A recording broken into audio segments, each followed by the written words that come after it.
this is Archana Kadiravan. Welcome to Tesh Bros Kitchen. இன்னைக்கு நம்ம பார்க்க போற டிஷ் வந்து bun dosa with red chili chutney. First bun dosa recipe பார்த்துடலாம். நெக்ஸ்ட் ரெசிபில வந்து ரெட் chili chutney வரும் உங்களுக்கு வீடியோல.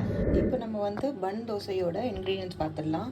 3 டம்ளர் ரவை வந்து இந்த டம்ளர்ல அளந்து போட்டிருக்கேன். அதுக்கப்புறம் தயிர் வந்து ஒரு கப் ஃபுல்லாக எடுத்திருக்கேன். இது வந்து ஒரு டம்ளருக்கு மேலே வரும் கண்டிப்பாக. ஒரு ½ டம்ளர் வாட்டர். ஸோ நம்ம இப்போ இதை மிக்ஸ் பண்ணலாம். இந்த மாதிரி தான் இருக்கணும், ரொம்ப தண்ணி குத்தக்கூடாது. ஸோ இந்த மாதிரி திக்காக தான் இருக்கணும். லைட்டாக கொஞ்சம் ½ டம்ளருக்கு கொஞ்சம் கம்மியாக தான் வாட்டர் குத்திருக்கேன் நான். ஒரு 20 மினிட்ஸ் இது சோக் ஆகணும். இதுக்கப்புறம் நான் உங்களுக்கு மிக்சியில் கிரைண்ட் பண்ணிவிட்டு காட்டுறேன். பன் தோசைக்கு தேவையான இன்க்ரீடியன்ட்ஸ் நம்ம ஃப்ரை பண்ணி எடுத்துக்கலாம். ஃபஸ்ட்டு ஆயில் குத்தியாச்சு. இப்போ கடுகு ஒரு ஸ்பூன் போட்டுக்கிறேன்.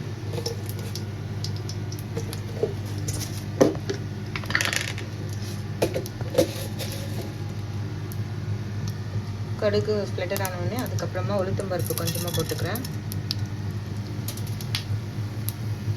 இதுக்கப்புறமா ஒரு ஆனியன் கட் பண்ணி வச்சுருக்கேன். ஒரு ஆனியன் போதும். ஒரு ஆனியன் போடுறேன்.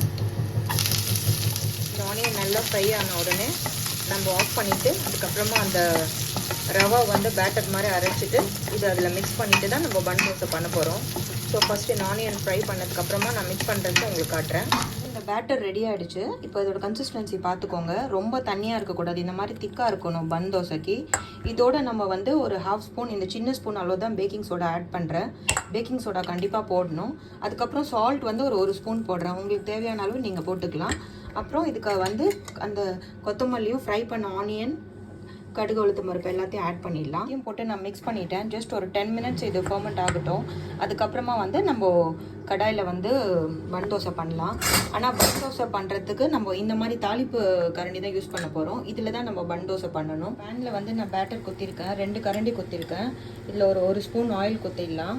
இந்த மாதிரி பொறுமையாக குத்திட்டு நம்ம சிம்மில் தான் பண்ணணும். சிம்மில் ஒரு 10 மினிட்ஸ் குக் ஆகணும். அப்போ தான் அது ஃபுல்லாக குக் ஆகும். இல்லாட்டி இன்னர் லேயர் குக் ஆகாது. ஸோ ஒரு 10 மினிட்ஸ் நம்ம சிம்மில் வச்சுட்டு நான் உங்களுக்கு திருப்பி போடுறச்ச காட்டுறேன். ஆனால் ஸ்பூன் வச்சு தான் நம்ம திருப்பி போடணும். லடல் வேறு எந்த லடலும் யூஸ் பண்ணக்கூடாது. ஒன்லி ஸ்பூன் மட்டும் தான் பண்ணணும். இந்த மாதிரி நல்லா ஃப்ரை ஆகிடுச்சு. ஸோ இப்போ நம்ம ஸ்பூன் வச்சு திருப்பிடலாம். நான் திருப்பி போட்டுட்டு உங்களுக்கு காட்டுறேன். இப்போ இதை நான் திருப்பி போட்டேன். இந்த மாதிரி கிறிஸ்பியாக இருக்கணும். இப்போது உள்ளே இருக்க பக்கமும் அதே மாதிரி குக் ஆனதுக்கப்புறமா நம்ம எடுத்துடலாம். இதுக்கப்புறம் அடுத்தது வந்து நம்ம ரெட் சில்லி சட்னி எப்படி பண்ணுறதுன்னு பார்க்கலாம். ஸோ அது முடிச்சதுக்கப்புறம் நம்ம ரெண்டுமே ஒன்றா வச்சு டிஸ்பிளே நான் காட்டுறேன் உங்களுக்கு. Bun dosa with red chilli chutney ready ஆகிடுச்சு. நீங்களே பார்க்கலாம் எவ்வளோ ஃப்ளஃபியாக இருக்குது பன் தோசைன்னு சொல்லிட்டு.